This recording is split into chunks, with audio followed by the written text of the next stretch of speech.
जय Malhar news चॅनलच्या सर्व प्रेक्षकांना सपना चौधरीचा नमस्कार। 8 मार्च 2026 रोजी नंदुरबार जिल्ह्यातील तालुक्यातील ग्रामपंचायत कोळदा येथे जागतिक महिला दिनानिमित्त महिला ग्रामसभा माजी खासदार डॉक्टर हिना गावित यांच्या प्रमुख उपस्थितीत घेण्यात आली। यावेळी उपस्थितीत महिलांना महिला सक्षमीकरण, आरोग्य, स्वच्छता व महिलांची कुटुंबातील जबाबदारी याविषयी मार्गदर्शन करून महिला स्वतःच्या पायावर उभ्या राहण्यासाठी बचत गटामार्फत एकत्र येऊन आपल्या गावात मोठे मॉल सेंटर बांधून विविध उद्योग, व्यवसाय करता येतील, जेणेकरून शहरात मिळणाऱ्या वस्तू आपल्या गावातच उपलब्ध होतील। तसेच महिलाविषयी विविध विषयावर मार्गदर्शन करून महिलांना जागतिक महिला दिनानिमित्त ग्रामपंचायत मार्फत पूजेचे पाठ माजी खासदार डॉक्टर हिना गावित यांच्या हस्ते देऊन महिलांचा सन्मान करण्यात आला। यावेळी भाजपचे उपाध्यक्ष अविनाश माळी, कोळदा लोकनियुक्त सरपंच श्रीमती मोहिनी वळवी, ग्रामपंचायत अधिकारी संजय देवरे, उपसरपंच सौ गायत्री लालू पाटील, विविध कार्यकारी सोसायटीचे चेअरमन सुदाम जाधव, विजयसिंग काशीनाथ राजपूत, नितीन वळवी, महिला संघांचे अध्यक्ष पुष्पा पाटील, सीआरपी मनीषा पाटील, नेहा राजपूत, महिला ग्रामपंचायत सदस्य व गावातील मोठ्या संख्येने महिला उपस्थित होत्या। सपना चौधरी, जय मल्हार न्यूज, नंदुरबार। किंवा या ठिकाणी मंदिराला निधी द्या आणि देवासाठीच त्या ठिकाणी आपण आपल्या देवाची पूजा करण्यासाठी या ठिकाणी हे असं पूजेचं अत्यंत सुंदर असं हे बाजेट सारखं छोटं घरामध्ये आपण दररोज पूजा करण्यासाठी एक अत्यंत सुंदर अशी ही महिला दिनाच्या निमित्तानं आपल्या ग्रामपंचायतीतर्फे ही भेटवस्तू सर्व महिला भगिनींना देण्यात येते। मला असं वाटतं खरोखर खूप चांगला विचार करून आमच्या या ग्रामपंचायतीच्या सरपंच ताई असतील, उपसरपंच आणि संपूर्ण बॉडीने हा विचार केला। कारण आमच्या महिला भगिनी रोज सकाळी मी बघते महादेवाच्या मंदिरात एवढी गर्दी असते की अक्षरशः सकाळी लाईन लागलेली असते बऱ्याच ठिकाणी।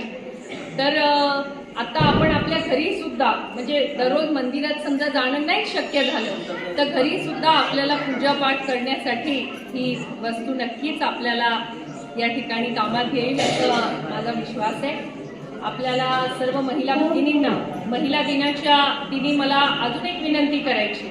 आपण महिला भगिनी खास करून भारतातल्या आपण सर्व ज्या महिला भगिनी आहोत आपण आपल्या संपूर्ण परिवाराचा पहिले विचार करतो।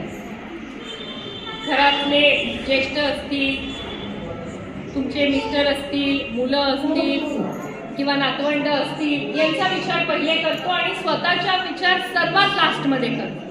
सगळ्यात शेवटी आपण स्वतःकडे बघतो, नाहीतर घरच्या सगळ्यांच्या पहिले कोणाला काय पाहिजे, कोणाला काय हवंय त्यांचा पहिले विचार करतो, त्यांच्यासाठी आपण पूर्ण आयुष्यभर काम करत असतो। मला असं वाटतं महिला भगिनींनी थोडासा वेळ स्वतःसाठी सुद्धा काढला पाहिजे आणि स्वतःच्या आरोग्याची नियमित तपासणी करून घेतली पाहिजे।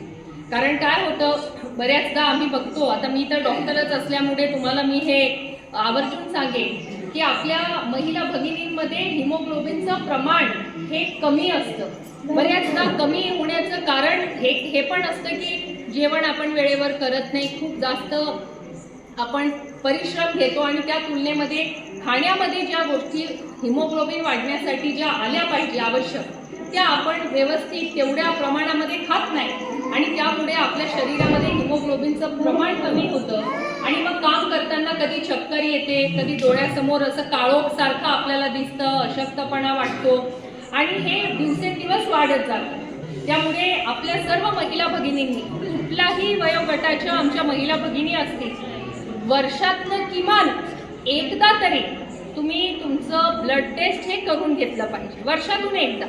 आणि एकदा थोडंसं आमच्या महिला भगिनींचं थोडं वय जास्त झालं, थोडे ज्येष्ठ नागरिकच्या त्या वयोगटात आले तर मला असं वाटतं की वर्षातनं 2 वेळा आपण चेकअप करून घेतलं पाहिजे। कारण काय असतं सगळ्यांची काळजी घेत असताना स्वतःची काळजी घेणं सुद्धा खूप गरजेचं आहे। परत मागील पंचवार्षिकमध्ये आमच्या जिल्हा परिषदच्या सदस्य आणि